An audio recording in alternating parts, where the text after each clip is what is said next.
The Valdorian High Council had studied humans for 3 standard cycles before they made their move. They watched the strange species spread across 47 worlds.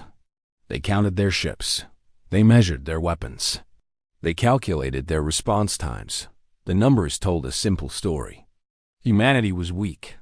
Their fleet was small. Their technology was generations behind the great powers of the galaxy. The Voldorians had conquered 18 species before humans even left their birth world. This would be easy. Admiral Kethra stood on the observation deck of his flagship, the Eternal Dominion. Behind him waited 200 warships.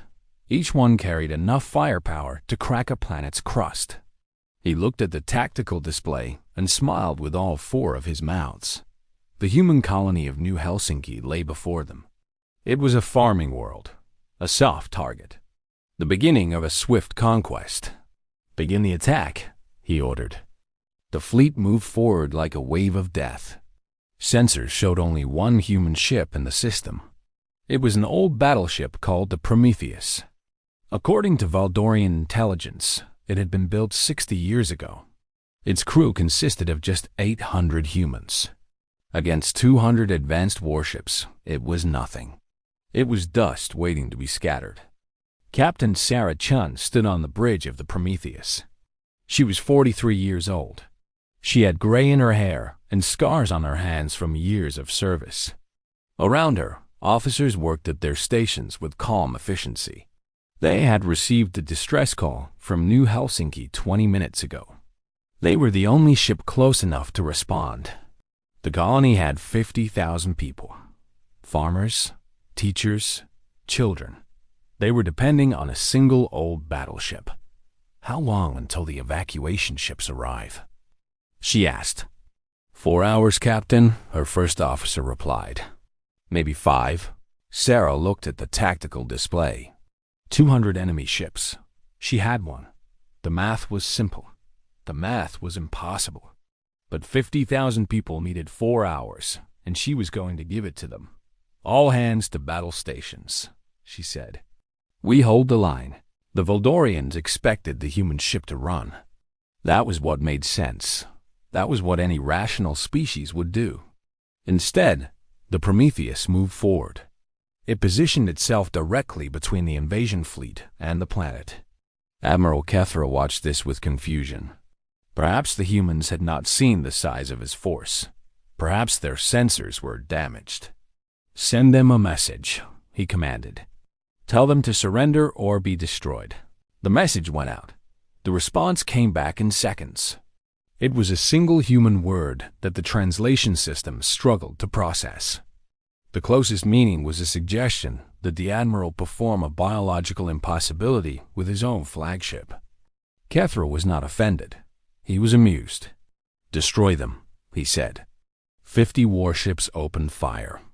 The space around the Prometheus lit up with weapons designed to tear through the hulls of dreadnoughts. The human ship should have been vaporized in the first second. It was not. The Prometheus twisted in space with impossible agility. Its old hull groaned and screamed, but it moved like nothing the Valdorians had ever seen. Human ships were supposed to be slow. Human pilots were supposed to be average. This was wrong. The Prometheus did not just dodge, it fired back. Its weapons were old, but they struck with perfect accuracy. The Valdorians watched in shock as one of their cruisers exploded. Then another. The human ship weaved through their formation like a ghost. It was everywhere and nowhere. It was fury given form. On the bridge, Sarah felt the ship shake with every impact. They were taking hits. Shields were failing. Hull breaches were being reported on multiple decks. But they were still fighting. A crew moved with desperate precision. Every shot counted. Every maneuver bought seconds. "Engineering, I need more power to forward shields," she called out. "Captain, we're already running the reactors past safety limits," the chief engineer responded. His voice was strained but steady. "If we push harder, we might lose containment. Will it last another hour?" Silence. Then a tired laugh. "Maybe. If you believe in miracles, I believe in this crew." Sarah said. "Give me everything you have." The battle continued. The Valdorians threw more ships into the fight. 100 vessels now focused on a single battleship. The Prometheus took damage that should have been fatal. Its hull was torn in places. Entire sections had lost atmosphere. But it kept moving. It kept fighting. It kept killing. Admiral Kethra could not understand what he was seeing. His tactical officers ran calculations that made no sense. The human ship should have died 100 times. Its survival violated physics. Its crew violated reason. Every time he thought it was finished, it would strike back with renewed fury. "What are they?" one of his officers whispered. Kethra had no answer. He had conquered species that built ships the size of moons. He had defeated enemies with technology that could fold space. But he had never faced anything like this. One ship, 800 humans. They were holding back an entire invasion fleet through will alone. On New Helsinki, the evacuation was underway. Cargo ships lifted off carrying families. Transport vessels filled with crying children and terrified adults rose toward the sky. They could see the battle happening above them. Flashes of light marked weapons fire. Explosions bloomed like deadly flowers. Everyone knew that a single old battleship was buying them time with blood. A young girl looked up at her mother as they boarded a transport. "Will the ship be okay?" she asked. Her mother had no answer. She just held her daughter close and prayed. 2 hours into the battle, the Prometheus had destroyed 47 Valdorian ships. Sarah could not believe her own reports. Her crew had performed beyond any reasonable expectation. They were exhausted. They were wounded. 300 of them were already dead, but they were still fighting. The ship was dying around her. Emergency lights flickered. Smoke filled corridors. Medical teams worked frantically to save the injured, while damage control parties fought to keep critical systems online. It was chaos held together by discipline and desperation. "Captain," her communications officer said, "we're receiving a message from the Valdorian flagship." "Put it through." Admiral Kethra's face appeared on her screen. His 4 eyes studied her with an expression she could not read. "Human captain," he said slowly, "you have fought well. Your death serves no purpose now. Surrender. We will spare your surviving crew." Sarah laughed. It was a tired sound, a broken sound. But there was iron in it. "Admiral," she said, "do you see those transports leaving the planet below?" Kethra looked at his tactical display. Dozens of civilian ships were escaping the system. The evacuation was succeeding. "Those are 50,000 people," Sarah continued. 50,000 lives. They're going to survive because my crew chose to stand here. They're going to live because we refuse to run. She leaned forward. "So here's my answer to your offer. You can take this ship. You can kill me. You can kill everyone on board. But you will pay for every inch in blood.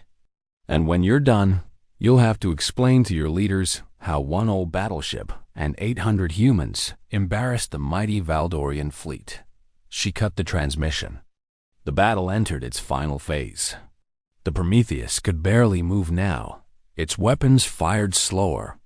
Its shields flickered, but it was still between the enemy and the planet. It was still standing. Admiral Kethra watched the dying ship with something he had never felt before. It was respect. It was fear. It was wonder. His species had conquered worlds for 10,000 years. They had believed themselves the greatest warriors in the galaxy. But this one ship had shown him something he never expected to see. Humans did not fight because they could win. They fought because something was worth fighting for. The last evacuation ship cleared the system. Sarah received the confirmation and felt something release in her chest. They had done it. 50,000 people were safe. Her crew had paid an impossible price, but they had done it. "All hands," she said into the ship's communication system. "This is the captain. The evacuation is complete. New Helsinki is saved." She paused. Her voice was thick with emotion. I am proud of every single one of you. What we did here today will never be forgotten." The Voldorians closed in for the final kill. The Prometheus had nothing left. Its reactors were failing. Its weapons were silent.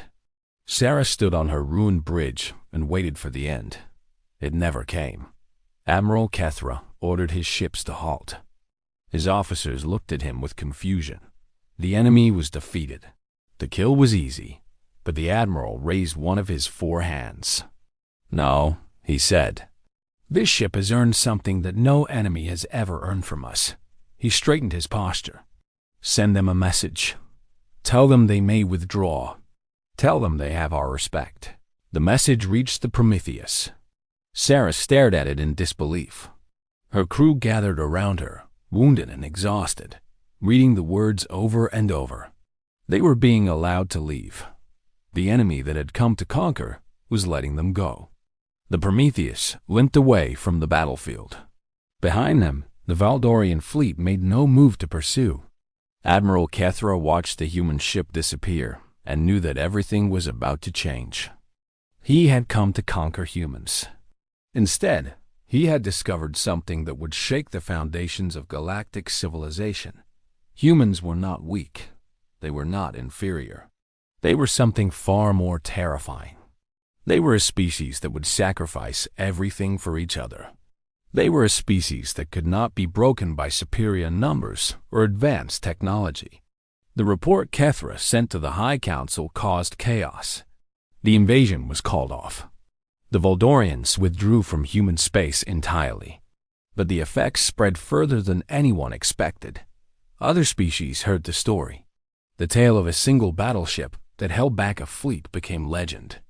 It passed from world to world, growing with each telling. The Prometheus was repaired. Sarah Chen received every honor humanity could give. But she never forgot the lesson of that day. Sometimes victory was not about winning. Sometimes it was about showing the universe what you were willing to sacrifice. The galaxy had underestimated humanity. They had seen a young species with primitive technology and assumed they were easy prey. They had not understood the fire that burned in human hearts. The Voldorians learned that lesson first. Others would learn it in time. Humanity was not the strongest species in the galaxy. They were not the oldest or the wisest. But they had something that no one else seemed to have. They had each other. And for that, they would fight against any odds. They would stand against any enemy. They would never, ever give up. The lonely battleship had made them question everything they knew. And in the end, that was the greatest victory of all.